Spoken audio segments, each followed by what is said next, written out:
Welcome to Mr. Biz Radio, biz talk for biz owners.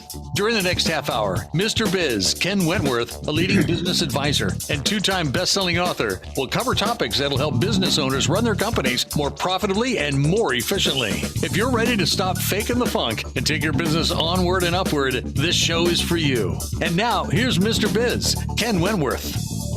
All right, welcome to another episode of Mr. Biz Radio with me, Mr. Biz, Ken Wentworth. And this week, we are going to be talking about a topic that affects everybody. Yes, everybody. I don't care what you're listening, how you're listening from. You're an entrepreneur, you're a business owner, you're a mom, you're a wife, you're a husband. You could be a stay-at-home mom, you could be a stay-at-home husband, you could be 15 years old, you could be 12 years old. We're going to talk about sales. And not just sales, but we're going to talk with someone who's had a crap ton, and that's a new word I'm going to use, a crap ton of success in the field itself. And for those of you guys watching on the Mr. Biz Network or on the YouTube channel, you can see our guest already, but we are going to have this week Mr. Rob Cornilles. Sorry about that, Rob. He's a best-selling author, speaker, and business owner. He's transforming how the world sells. And that's why I think it's going to be interesting for us. We've talked about sales before, but not quite like this. He's the first to provide sales training to the powerful and high-stakes world of sports and entertainment. He has been invited into more team front offices to train executives in sales than any person on the planet. He is the sales coach for sports, and he's got a lot of cool anecdotes that go along with this. We're going to get into those as we get into the show. Since launching his company, GameFace Inc. in 1995, Rob has advised, coached, and mentored more than 50,000 executives at over 400 diverse companies throughout North America. You think he might be able to help us? He's the author of an international bestseller, The Sales Game Changer, How to Become the Salesperson People Love, and recently launched his own masterclass. Rob's been featured in the Wall Street Journal, LA Times, Fox News, and numerous local television and radio programs, newspapers, and podcasts worldwide. So without further ado, Rob Cornilles, welcome to Mr. Biz Radio. Hey, thank you, Mr. Biz. Let's talk business and sales, shall we? Yeah, absolutely. Absolutely. So we're going to talk a little bit, of course, about Rob's entrepreneurial journey. And then we're going to get a little bit more into the book and some of his experiences. Like I said, he's got all kind of cool anecdotes that go along with his experience that I just mentioned. And then in the last segment, which we all wait for every week, is he's going to tell us how to become that salesperson that people love. But before we get into all that, Rob, tell us about your entrepreneurial journey. What led you to where you're at now? Well, perhaps like many of your viewers and your listeners, Ken, I did not anticipate that I'd be an entrepreneur. I didn't know it was really in me. So I had no aspirations to start my own business, nor did I have aspirations to be a salesperson, quite frankly, because I think very few of us grow up, around the dining room table announcing to our parents that we want to be in sales. So I had other pursuits, but as life happens, I was given an opportunity to take a sales job in Los Angeles, California. This is back in the early 1990s. And I left the career that I was pursuing to take this job kind of on a whim. And it became the ticket salesperson for the Los Angeles Clippers basketball team. Now, back in the 1990s, as you know well, Ken, and perhaps some of your audience does as well, the Clippers stunk back in that era and played in a really rough part of town, a really bad arena with a lot of competition taking attention away from them in Los Angeles. And so I thought my enthusiasm would carry the day because I had heard that 90% of selling was enthusiasm. And then, of course, whoever said that never had to sell season tickets for the LA Clippers because the more enthusiastic I was, the crazier people thought I must be. So enthusiasm wasn't working for me. And I finally figured out that the reason why people would buy sports tickets, especially for our bad team, was not to watch a win, because that was a near impossibility. They were coming and they were willing to invest because they knew that through our game, through our association with our brand, they could accomplish certain outcomes for their family, for their nonprofit organization, for their business. And when I finally latched onto that concept, which I now call a principle, I realized that I've been selling the wrong thing. I was selling X's and O's and W's and L's. Instead, I need to sell what I like to call results, meaning by utilizing my product, you can get important results that matter to you. And it doesn't matter if we're winning or losing or who's on our roster. It matters, do you want to win new clients? Do you want to retain clients? Do you want to recruit good talent to your company? Do you want to raise the profile of your nonprofit? Do you want to build memories with your kids and your family and your circle of friends? If you want to do any and all of that, you could utilize my product to get it done. And that's what led to, frankly, being able to sell at a record pace for the Clippers. And from there, it launched to me consulting around the NBA, eventually other sports teams and other leagues. And that's when I realized, hey, I think I've got a business here. And so I started a company called GameFace Inc. in 1995. Yeah. So look, for those of you who are old enough to remember and or follow the NBA, the Clippers were, dare I say, Rob, and don't be offended, I'm sure you won't be, but they were kind of the laughing stock of the NBA back then. Very unsuccessful. Like, they were the butt of jokes left and right. And of course, completely overshadowed, as you mentioned, by a lot of other, not only activities within LA, of course, all the crazy stuff going on, but their crosstown rival, not even crosstown, but their in-town rival, the Lakers, who had a lot of success, especially during that time as well. So I can't even imagine how daunting that task was of trying to sell season tickets, et cetera, for the Clippers. And, a lot of people can think that in sports, it's all about wins and losses and performance on the court or the field or the ice.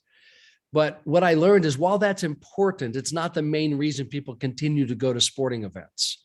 They go because they like the outcome, and it's not just the experience. I think that's a misconception. People think, well, I just go for the experience. No, the experience only lasts about 2 to 4 hours, but you go because you like the results of that experience the next morning, the next day, that coming Thanksgiving, when you're talking to your grandfather at the table about that cool game you went to in the summertime. And so, or the client that you developed that night, who's now a repeat customer. So I was selling the results, not the product itself. And I was assuring people that if they would invest in our club and put their trust in me, that I would see to it, not that we're going to win the game, but that you accomplish that important result while you're at the game and after the game. So I really became a partner of my clients, as opposed to just a transactional salesperson. And I was able to parlay that concept, that principle, not only to other sports and other markets, but also to other industries.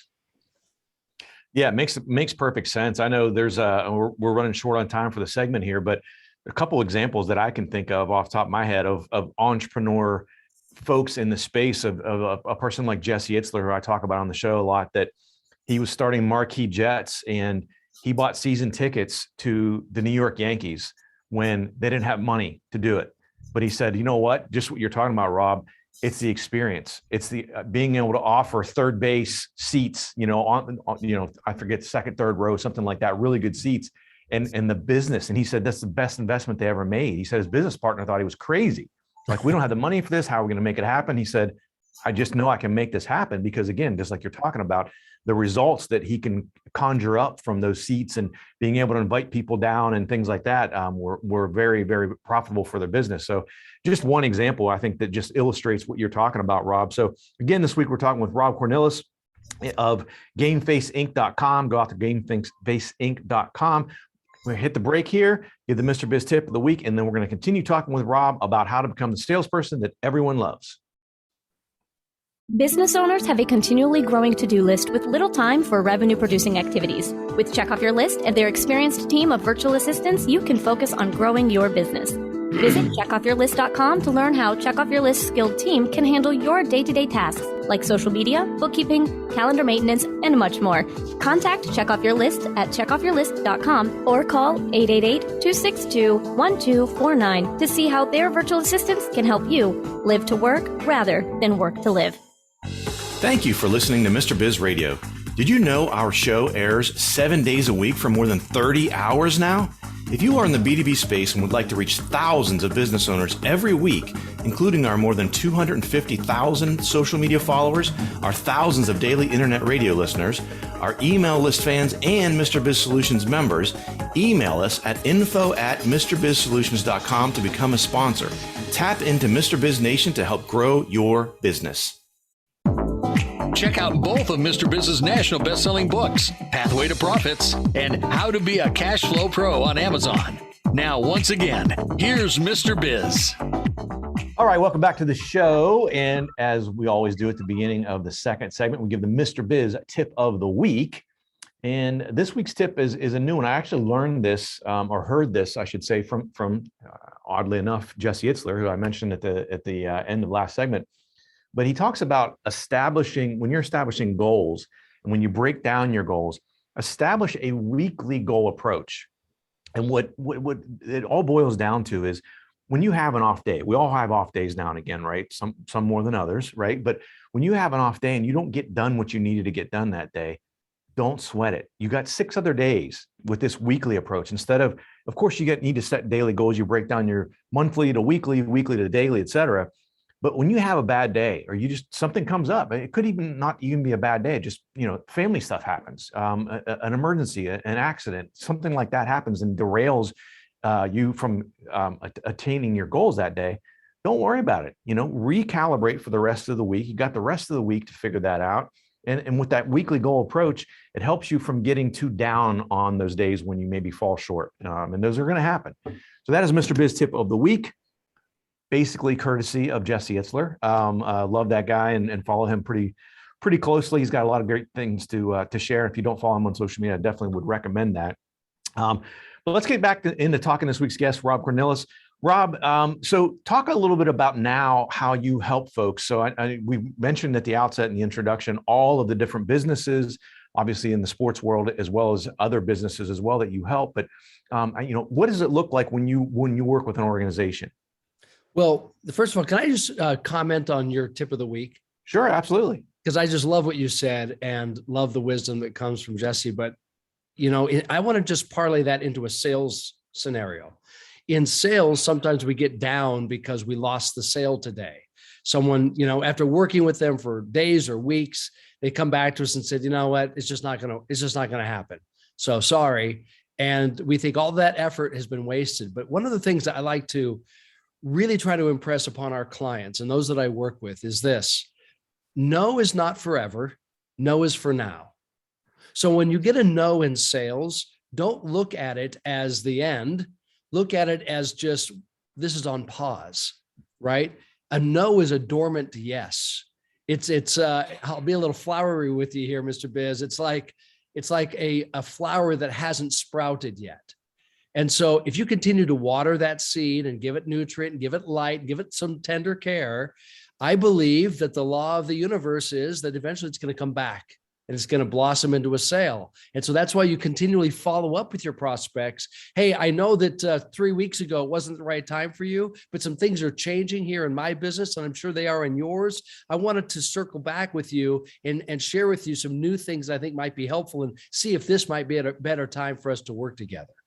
So forgive me for that diversion, but I just had to throw that in. No, and I love it because, I follow Grant Cardone as well. And, he talks about that as well. He said, no is an answer. And it's not necessarily, as you mentioned, it's not a negative. It's a no for now. I've got another close friend of mine who's in the sales world as well and has been for 30 plus years, Ken Hasty. And he talks about the same exact concept is, that is a form. It's a miniature form of commitment.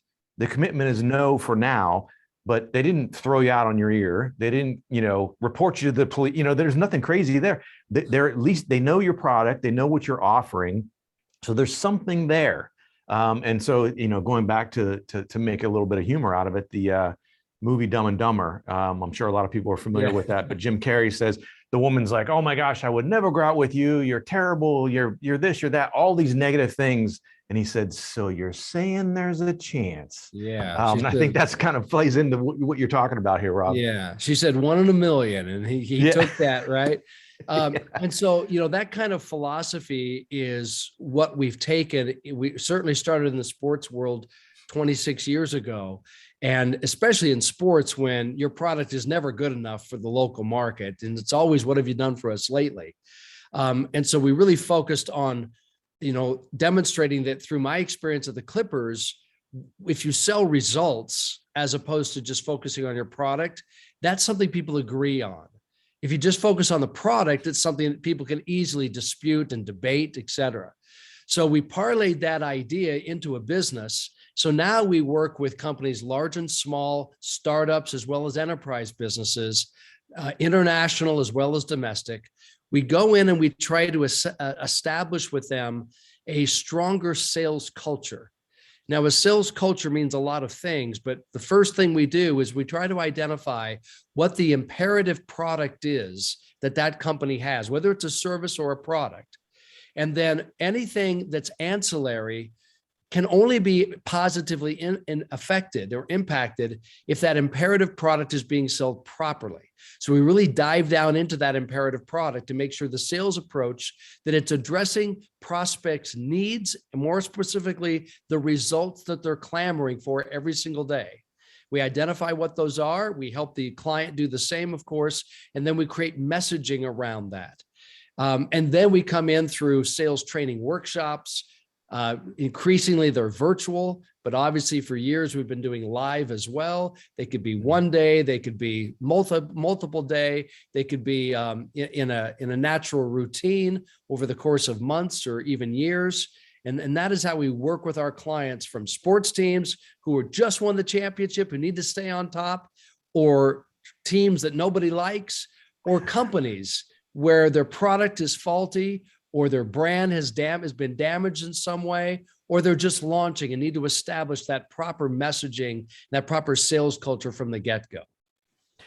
Yeah, I should say, so I love everything you said, Rob. And I should have mentioned this at the outset.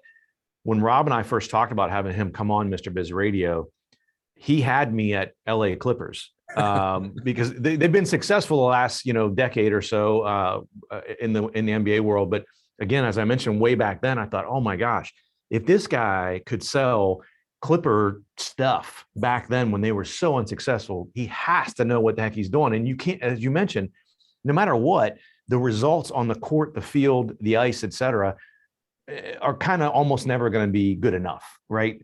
Unless only one team wins each league, right? Every year. And there's only one champion each year. So unless your team's coming off that. And then, by the way, and I'm sure you could speak to this, even if your team is the team that won the championship, gosh, the pressure.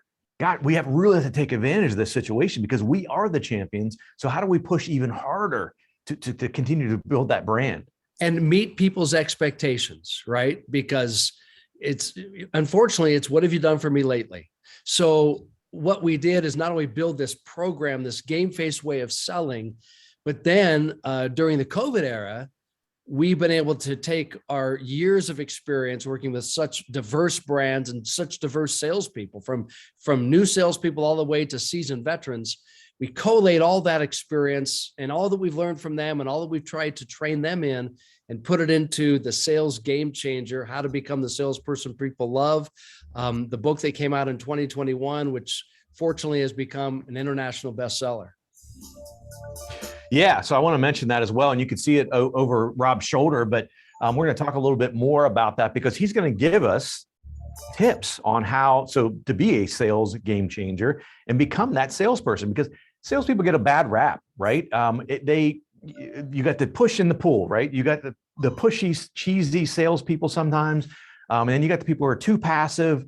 And so how do we become that person that is an effective salesperson, but is not just over the top and just drives you crazy? I know we've all probably dealt with people like that before. So come back after the break to get those tips.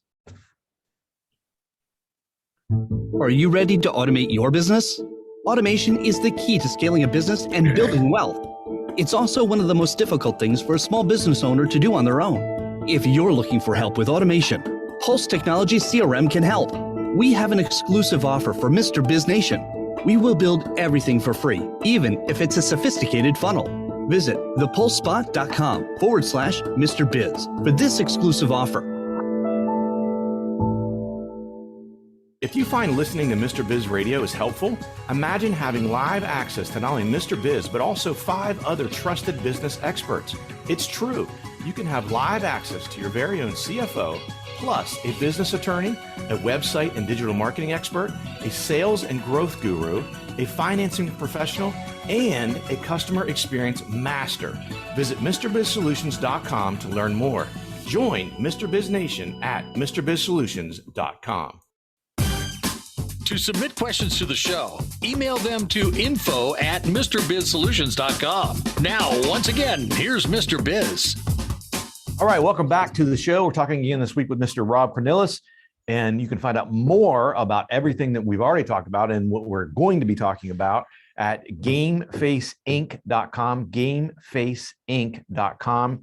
And I would also strongly suggest you go and follow Rob on LinkedIn. So Rob Cornilles on LinkedIn as well. I know when we got booked on that, we booked him on the show. I'm like, I got to go follow this guy. I always go out and try to follow the guests anyway, obviously, as we share the show and we want to tag you and all that kind of stuff. But it helps me indirectly as I'm scanning social media to learn more about the types of things you share and some of your philosophies and principles and everything. So I've definitely been impressed with that. So Rob, I want to mention real quick, I know in the book you talk about, and I kind of teased this a little bit during the introduction, talking about sales and everyone sells. And you mentioned that in the book, you say everyone sells. And I think I know from the book, you and I are on the same page on this, but explain to the listeners and viewers what you mean by everyone sells. Well, first of all, as you've indicated, for many people, the word sell is a 4-letter word. And they just, they put a stiff arm up against it. Like, don't make me do that. I don't want to do that. What we try to impress upon the reader right away, and we're pretty successful at doing this, is helping them understand that selling is really 5 other words, which I like. I call them the 5 synonyms of sales. And selling is persuading. Selling is influencing. Selling is educating. Selling is motivating. And selling is inspiring another person or another group. And anytime you're doing that in life, at home today, when you're trying to convince your kid to do their homework, or you're trying to convince your significant other, we should go out to Mexican food, not Italian food, or whether you're trying to convince a boss to give you a promotion or a raise, or even to give you the job, you are selling. So it's nothing to be ashamed of. It's simply something to recognize and to embrace. And if you learn how to do it well, I think you'll have greater success in life. It'll make you happier. The income isn't bad either, because you're helping people get the results they're looking for. And so I learned a long time ago, don't shun the title, embrace it, become as good as you can at it, no matter your job or role. Yeah. And that's what I was talking about. Exactly the same thing is, as a parent, when you're trying to get your 4-year-old to eat their green beans, you're selling, right? You don't realize it, but that's what you're doing. You're selling them on why should they don't want to eat the green beans. Why should they eat the green beans? You have to sell them on the idea and the concept of why they should eat those darn green beans. And I would add, green beans are like the old LA Clippers, right? Nobody wants them. So you have to ask yourself, what's the result my child will get for eating the green beans? And you sell the result, not the product. And it's game changing when you learn how to do that. Yeah. So, I guess that's a good segue into some tips on helping us become the salesperson that people love. Well, I'll be quick about this. We have over 300 pages of tips in the Sales Game Changer book, 14 chapters. But let me just, as you said, let me give 5 quick ones. So the first one I have to say, just to reiterate, don't sell the product. Don't focus on the product. Don't promote the product, rather promote, emphasize, focus on the results your product brings. Because here's what's the sad truth. No matter your product or service, as proud as you are of it, as hard as you've worked to invent it, it's objectionable to somebody. It's too expensive, it's too big, it's too small, etc. But what's not objectionable are the results your product or service brings. So focus on what's agreeable, not what's objectionable. Second tip would be to remember that urgency is not a device that salespeople use to hurry and get a sale so they can make their commission or hit a quota. That's urgency gone amok. Urgency done right is helping the buyer or the prospective buyer realize that the sooner they say yes, the faster they'll see the results that are important to them. So urgency benefits the buyer just as much, if not more, than it benefits the seller. But you have to learn how to communicate that, to prove that out. And that will accelerate the sales process and everyone wins. The third tip that I would share is related to objections. Most people think that an objection, when you hear it, is your cue to start debating and start defending yourself or your product or your company. But rather, an objection is usually a sign of two things. Well, more than two. There's 5 things that it's a sign of. I'm going to share 2 right now. The first is they probably are, through an objection, saying, I have a question which has not yet been addressed or answered. And the second thing they're saying, which they'll never admit, is that the objection is my way of reflecting something positive about myself. For example, when someone used to say to me back in the day, Ken, hey, we're Laker fans, I'd never be a Clipper fan. Rather than get defensive and start debating the merits of Clippers versus Lakers, which was always a losing argument for me, I would instead recognize when they say they're a Laker fan, that's something positive about them. They like basketball. They like to go to games. They like to spend money on basketball. They use it maybe for family or business purposes. These are positive acknowledgments on my part as a salesperson, and I would articulate that back to them. So now we're in a better environment to go on and solve the concern rather than to argue about it. Tip number 4 would be, don't look at closing as closing anymore. Look at closing as opening. See, the old stereotypical salesperson says, I'm closing this prospect. And in their mind, when it's done, the transaction's completed, they're finished with this person. But in the buyer's mind, that's not the end of anything when they said yes. It's the beginning of everything. Right. Yeah. It's when they expect results to begin, not for anything to end. And the 5th tip, real quick, when it comes to referrals, the first rule of getting a referral, and I've got Rob's 4 rules of referrals in the book, but here's the first one. If you want to get more referrals, give more referrals. Because when you're talking to a prospect and you're learning about their business and who their target audience is, you're in a really good spot to lend them a referral.